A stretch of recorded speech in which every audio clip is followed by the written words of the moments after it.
در ادامه بحثمون به هایپرلژر میرسیم.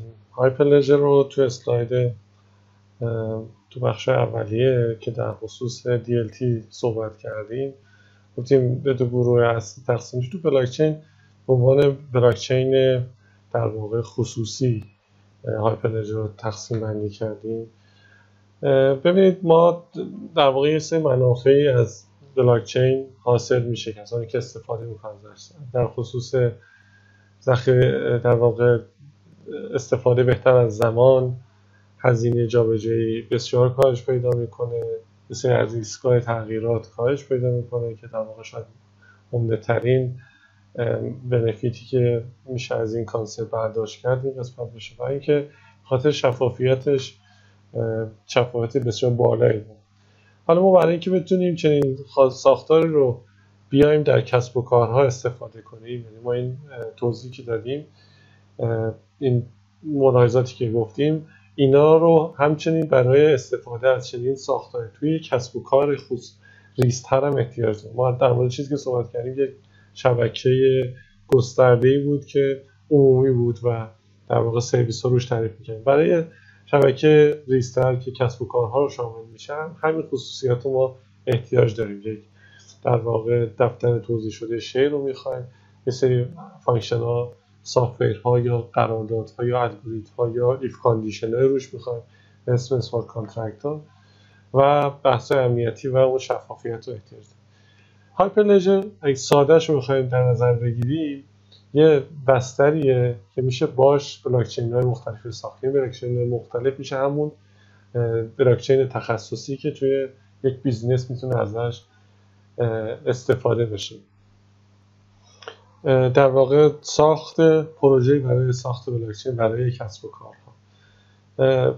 این هایپرلژر توسط یه پروژه است که توسط بنیاد لینوکس سال 2015 شروع شد و مهمترین عضوی که توش هست شرکت IBM که داره توی حوزه فعالیت میکنه. وقتی که تو سایتش مراجعه میکنید پروژه مختلف هایپرلژر، پروژه هایپرلژر خود زیر مجموعه‌اش سری پروژه ها داره که مهمترینشون در واقع هایپرلژر فابریکه که اصلا وقتی تو جستجوهاتون احتمالاً هایپرلژر فابریک رو متناظر با هایپرلژر میبینید و کامپوزر هم در واقع معروفترین این دوتا از معروفترین پروژه های مربوط به پروژه هایپرلژر هست.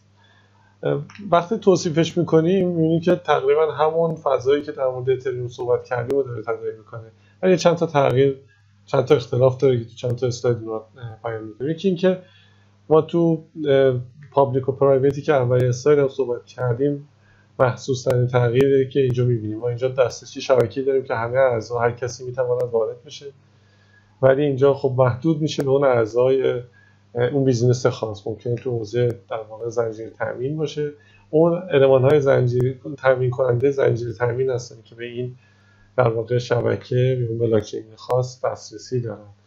ما تو اتریوم تو اون اسمارت کانترکت یک در واقع کریپتوکارنسی هم داشتیم به اسم اتر و تو هایپرلژر نداریم، ولی اگه لازم باشه میتونیم ایجاد هم بکنیم. بحث اسمارت کانترکت توی اتریوم با نام چین کد ها توی هایپرلژر شناخته میشه که یه مقداری تغییر و تفاوت داره و تو حوزه توسعه‌اش هم هایپرلژرها رو با زبان گولنگ و جاوا توسعه میدن، ولی ما اینجا گولنگ و سالیدیتی داریم برای در واقع اتریوم و اسمارت کانترکت. پشتوانه پروژه هایپرلژر بنیان لینوکس و در واقع کمیته و انجمن توسعه دهندگان اتریوم هم پشت بحث اسمارت کانترکت هست. حالا اینکه برای کسب و کاری که ما داریم انجام میدیم کدوم یکی از این دو تا نسخه ها مناسب دارن برای انتقال کسب و کارمون روی بحث زنجیره بلوک و استفاده از اون مواردی که تو اسلاید دوم سوم بنفیت هایی که مطرح کردیم، این یه نسخه نمیشه داد، ولی یه موردی میشه با این خطکش در واقع این تمیز رو داد. اگر بیزنس تو بیزنس دارید کار میکنید اونجا هایپرلژر کاربرد داره و اگر بیزینس کانسیومر یا کاستومر دارید کار میکنید اونجا اتریومه که میتونه نقش آفرینی کنه. به خاطر عمدش هم به خاطر اون پابلیک و پرایوت بودن موضوع هستش. ممنون.